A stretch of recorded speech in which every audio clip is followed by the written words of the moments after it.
Welcome back to our channel, dear seekers. It's a joy to have you here again, walking with us on this path of insight and inner mastery. Today's exploration may very well reshape how you view strength, not as muscle, not as dominance, but as something infinitely deeper and more transformative. We are going to discuss why the Buddha called patience the greatest of all powers, and how what we commonly overlook as weakness is actually the cornerstone of spiritual resilience. Let me start by asking, have you ever been in a situation where you knew you could retaliate, prove a point, or win an argument, but something inside you said, "Let it go"? Did that moment feel like surrender or like liberation? You see, in a world where being aggressive, competitive, and loud is often mistaken for strength, it takes an extraordinary inner force to remain still, gentle, and kind in the face of adversity. That force, the Buddha taught, is called increaseblessingsandwisdom, patience or forbearance, and it is the highest kind of strength. One of the most powerful quotes attributed to the Buddha goes, "One who conquers himself is greater than he who conquers 1,000 in battle." That statement alone invites us to redefine our understanding of power. The real battlefield is not the external world. It is within us. It is the inner space where anger flares, resentment simmers, pride rises, and ego demands attention. And to face this battlefield with clarity, compassion, and non-reaction is what makes a true warrior. Let's look at history and see how this teaching has manifested in different lives. Consider the tale of the sage Santi, a name that literally means the patient one. Legend has it that he was so unshakable in his equanimity that when a deranged king decided to test his patience by mutilating him limb by limb, the sage did not utter a word of anger. Instead, he blessed the king and said, "May you one day find peace." This is not passive acceptance. This is active spiritual mastery. To remain in love while being torn apart is not weakness, it is transcendence. Or take the example of the Buddha himself. Throughout his life, he was insulted, mocked by other sects, even betrayed by his closest disciples, yet never once did he react with hatred. His strength lay not in retaliating, but in remaining unmoved. His heart, unvacant by praise or blame, is what allowed him to teach beings of all temperaments that center became the space where truth could blossom. So what does this mean for us, living in a modern world that prizes success, achievement, and assertion? Let's bring it home with some real-life examples. Imagine a husband and wife in an argument. The husband feels disrespected. His pride is stung.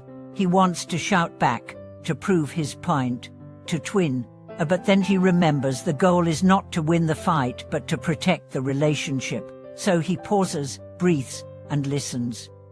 In that moment, he practices the strength of restraint. That silence, that willingness to not act from impulse, might save their love. Or picture a manager who faces harsh criticism from a client. The natural reaction would be to defend, perhaps even retaliate, but instead, she smiles and thanks the client for their feedback. Later, in private, she reflects, adjusts, and responds with grace.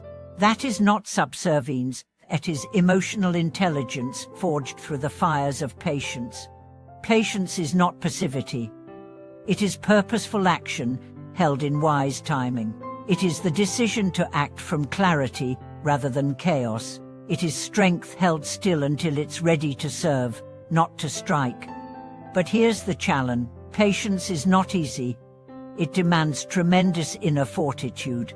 When someone offends you, your mind screams, don't let them get away with that. Your ego wants to punish, to prove superiority.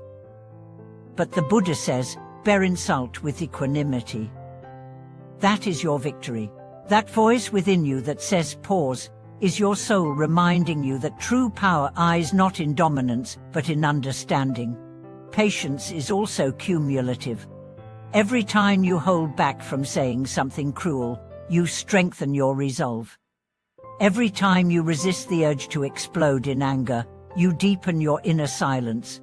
And that silence is not empty, it is full of wisdom. It sees the game of samsara for what it is, a cycle of actions and reactions.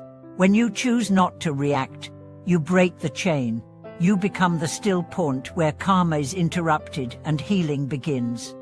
Let me share with you the story of a monk who once lived in the mountains. He was known for his serenity and wisdom. One day, a traveler approached him, shouting and accusing him of theft. The monk simply smiled and offered the man tea. Bewildered, the traveler asked, "Aren't you angry?" The monk replied, "Anger is too heavy to carry on a peaceful path." This is the heart of patience. It is light. It does not cling. It is not concerned with revenge but with release. You see, when we think of patience, we often imagine enduring hardship with clenched teeth. But true patience is joyful. It is freedom. It is the knowledge that you are not controlled by circumstances, that your inner light shines regardless of the darkness around you. That's why the Buddha called it that supreme strength, because it is self-mastery. And in a world full of people who can dominate others, how rare and luminous is the one who can dominate himself. Now you may ask, how do I cultivate this kind of patience? Here are a few packs. Practice mindful delay. When provoked, count to 10. When offended, breathe 3 times. Give yourself a pause before responding. That small window can change everything. Journal your triggers. Write down the moments you felt impatient or angry. Reflect on why. Often, it's not the situation but our interpretation that causes pain. Meditate on compassion. Visualize the person who wronged you as a hurt child. When you see their suffering, you soften. Your patience becomes natural, not forced. Read stories of great beings. Let the lives of saints, sages, and awakened ones inspire you. Their struggles, their calm, their love amidst adversity will plant seeds in your heart. Celebrate small victories. Every time you manage to stay calm, thank yourself. Gratitude deepens virtues. In time, you will notice that your presence changes. People feel safe around you. Conflicts dissolve more easily. Your words carry weight not because you shout, but because you speak from silence. Your eyes begin to radiate something different, not defensiveness, but depth. So the next time life challenges you, remember your greatest weapon is your ability not to react blindly. Your greatest strength is your ability to endure with a calm heart. And your greatest legacy is not in the battles you win, but in the peace you maintain.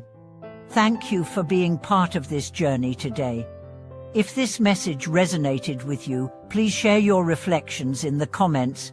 Tell us about a time when patience changed the course of your day or even your life. Let's learn from each other. Let's grow together. And as always, don't forget to subscribe, like this video, and share it with someone who might need this gentle yet powerful reminder. Until next time, stay rooted, stay radiant, and remember the strongest hearts are the softest.